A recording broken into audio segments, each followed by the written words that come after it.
Hello, everybody, and welcome back to Freud's Funky Findings podcast.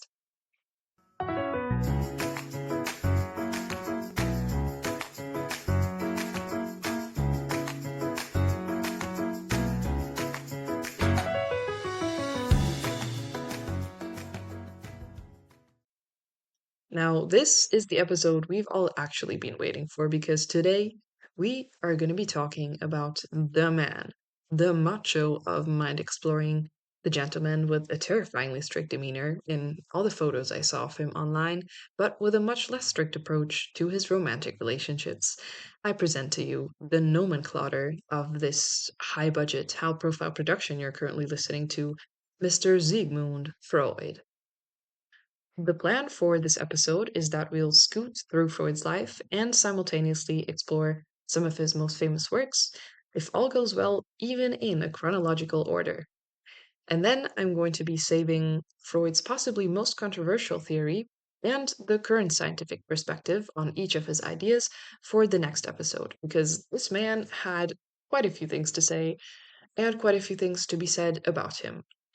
Disclaimer, I did learn about Freud from my professors in my psychology lectures, but most of the contents of these episodes are based on my own research.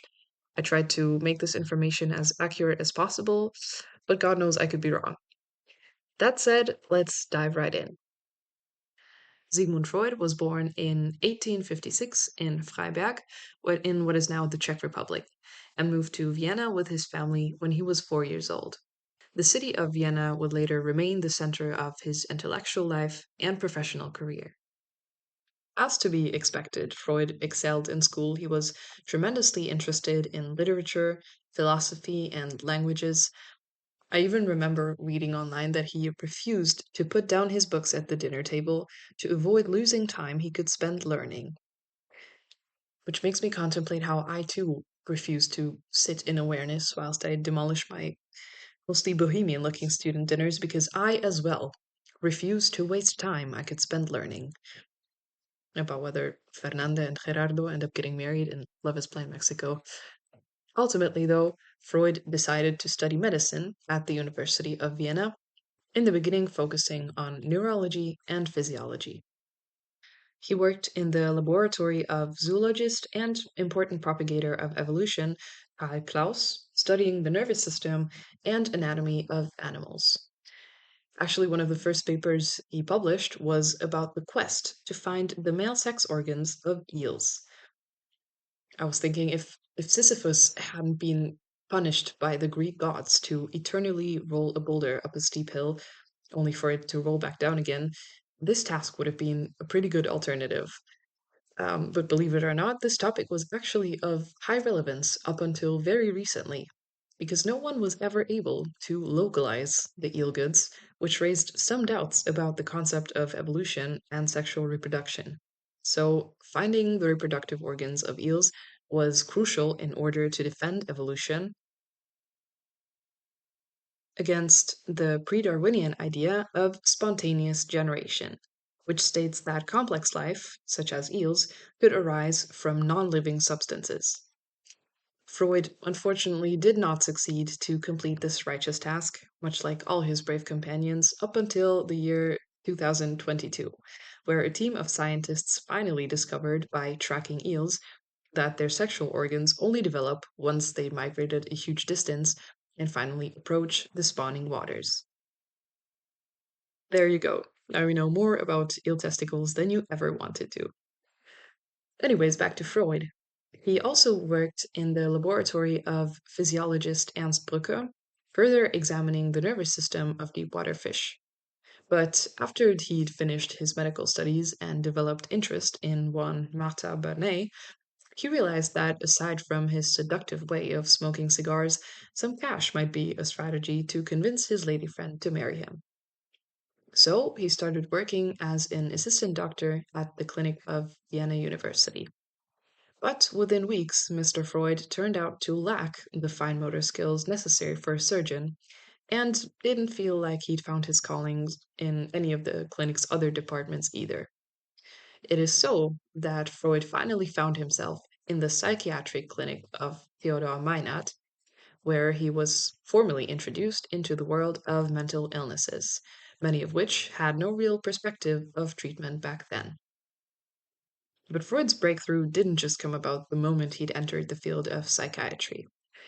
Like that time, he tried to employ cocaine as a treatment for morphium addiction, which worked great short term, but eventually turned out to be a way to convert a morphium addict into a cocaine one.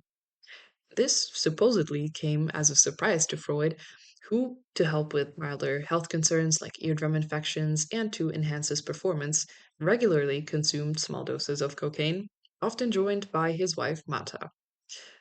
I guess they weren't really the hubby wifey knitting date kind of couple.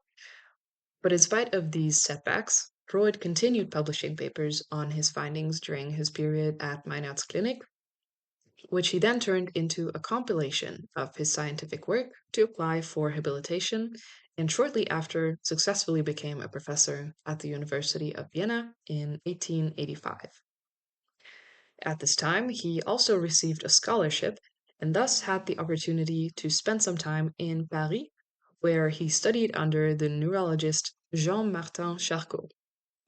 Charcot had the bold idea of employing hypnosis to treat hysteria, a condition in which patients, mostly women, were diagnosed with this illness, experienced symptoms like paralysis, fainting, or loss of speech without any clear physical explanation.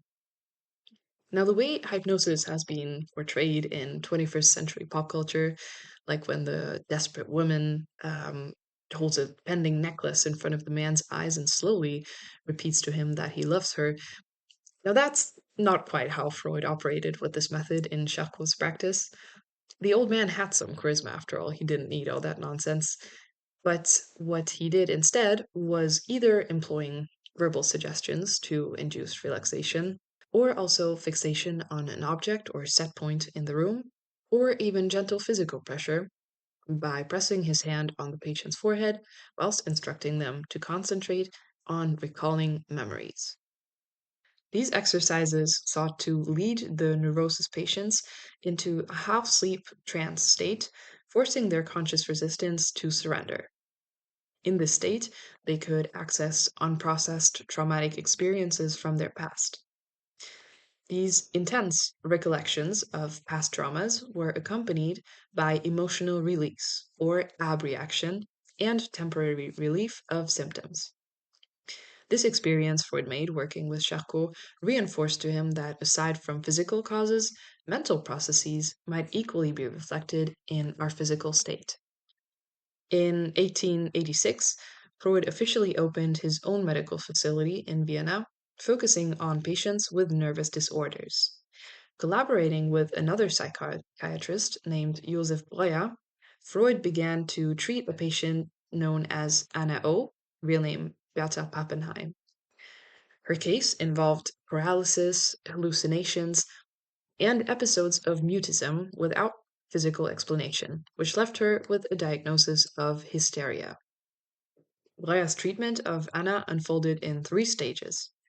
At first, she found relief by speaking freely, even randomly, about whatever came to her mind, which she herself called the talking cure, or chimney sweeping.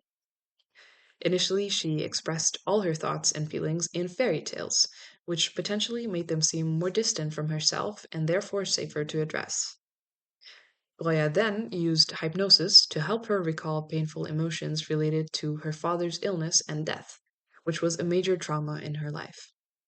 And in the final stage, she was instructed to openly discuss this event that had supposedly triggered her hysterical symptoms and own up to the emotions she'd only approached on a surface level during the first stage.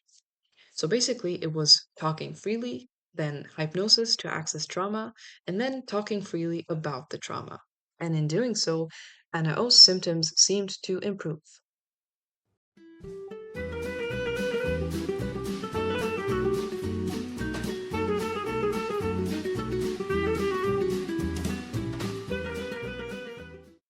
This instance revealed to Freud that the human psyche has dimensions that have barely been discovered by science thus far.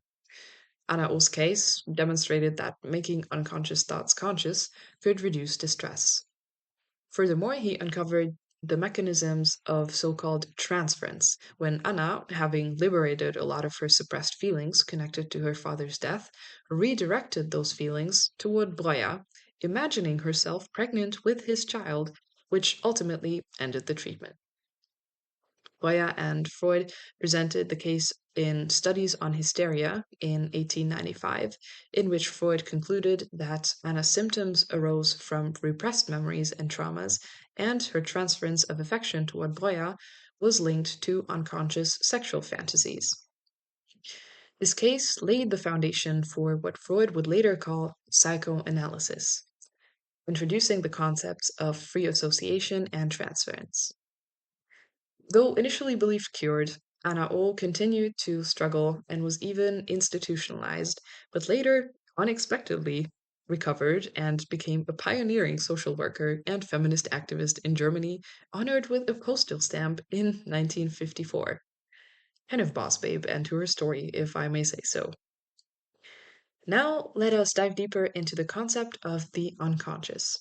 One of Freud's most radical claims was that much of our mental life happens outside of our awareness. The unconscious, he argued, is the hidden engine of human behavior. Freud's iceberg theory states that the mind is divided into three sections: the conscious, made up of our thoughts and perceptions, the preconscious, consisting of memory stored knowledge, and the unconscious, containing the desires, fears, and memories that are either too painful or socially unacceptable. But although they have been pushed out of our consciousness, they still continue to shape our actions. Now, besides the conscious, preconscious, and unconscious, Freud later expanded his model of the human mind and developed his even more famous structural model, the division into id, ego, and superego. The id represents our basic instincts and desires. It seeks immediate satisfaction of a certain desire and does not consider rules, consequences, or morality. For example, whenever you wear ripped jeans in front of your grandpa and you can tell by his face that his id wants to scream, "Mother of all fathers, what are you wearing, sweet child? Where has class gone? Why are you letting your knees freeze? Your joints are going to disappear. How are you ever going to get married?" In contrast to that, the superego is our moral conscience. It reflects the values and rules we learn from our upbringing and society, striving to determine what action or response would be most ethical in a given situation. In a more fortunate case, the superego of the grandpa might suggest that he shall not interfere with clothing choices of his grandchild and leave the supervision of the child's self discovery up to the parent, acknowledging that times change and fashion evolves. And then the ego's task is to balance these two forces. It makes decisions in a practical way, trying to satisfy its desires whilst respecting the superego's moral rules and the demands of society. This, I believe, is how many grandpas found the go to response of, "Oh, I see you've been attacked by a bear again," making sure to address the absolute absurdity of wearing defective clothing whilst packaging this criticism in an enchantingly original joke, thereby making it less direct and more socially acceptable.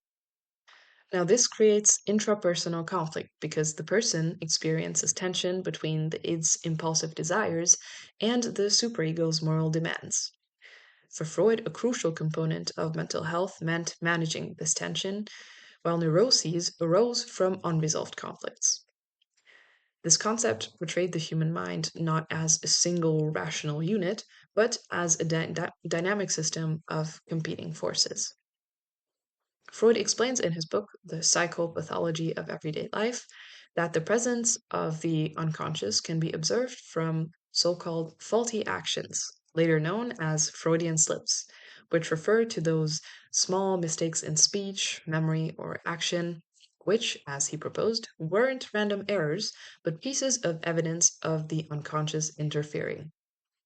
To sum it up with an infamous quote, Freudian slips are when you say one thing, but you really mean your mother. Freud further proposed that signals from our unconscious become more common whenever the control of our conscious decreases, like in high stress situations, because of sleep deprivation, or most prominently, in our dreams. Now, this was another idea that fascinated Freud. He believed that every dream is connected to the dreamer's life, usually to experiences or impressions from the day before. The link may be very obvious or barely notable. Freud describes four possible sources of dream content. First, important events can reappear in a dream just the way we experience them awake. Second, several recent experiences can be combined into a single dream scene. Third, a meaningful experience may be hidden or disguised by showing up as something seemingly unimportant. This may be for the same reason we push painful or socially unacceptable emotions or desires out of our conscious and into our unconscious. So it's interesting to see that, according to Freud, we practice inner censorship even in our dreams, which he views as an impression of our unconscious. Fourth, internal experiences, so our own thoughts or feelings, can be represented through recent but trivial expressions of the external world. And then, on the other hand, Freud describes three main processes of dream work. So, the first kind of mechanism is condensation, where many different thoughts and feelings are compressed into one single dream image. The second is displacement, where the real meaning is shifted onto less important details so that surface content hides the deeper meaning. The third is representation, where abstract ideas are turned into concrete images and sometimes two people or objects are combined into one figure. Knowing these mechanisms, one could interpret their own dreams by summarizing their manifest content, which is the content they remember, and then gradually, through free association, try to get to the latent, the uncensored contents. What would be crucial in this step is to let go of any judgment towards our unconscious desires and feelings, as this, working with Freud's explanation, is the reason they were forced out of our conscious and into our unconscious in the first place. All right, so just like that, we've reached the endpoint of this first episode on Freud. I hope you've enjoyed it so far, and as already indicated in the beginning, the next episode will explore one last very influential theory of Freud, possibly his most controversial one, and the criticisms many of his ideas face in the context of 21st century science. The reason for this mainly being that if I say the name Freud one more time within the upcoming 20 minutes, we're all going to get hysterical. But in order to get the full picture and the perspective of modern psychology, I do recommend you give the next episode a listen as well. Okay, thanks for listening. Take care and good luck trying to get the image of the eels out of your head. Bye bye.